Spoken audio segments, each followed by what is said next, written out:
السلام عليكم أخواني، كيفكم؟ شو أخباركم؟ موضوع الحلقة اليوم: متى يتم فطم فراخ الكناري؟ يتم فطم فراخ الكناري أخي الكريم أول شغلة من 28 يوم إلى 35 يوم.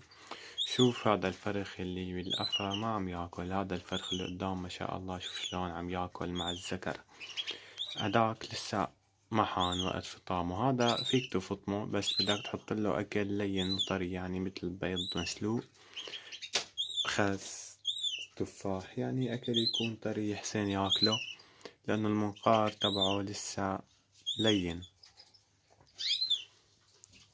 يتم فطم فراخ الكناري من عمر 28 يوم لعمر 35 يوم.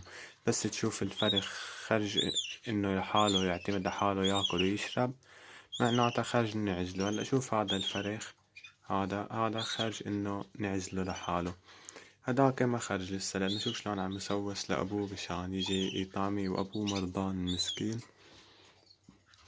مشان هيك اخي الكريم من عمر 28 يوم لعمر 35 يوم يتم عزل فراخ الكناري عن الذكر والأنثى، وتبدأ بإنتاج جديد إن شاء الله. كان معكم أخوكم أيهم من قناة عالم الطيور، بتمنى تدعمونا بلايك واشتراك، وشكرا كتير على المشاهدة.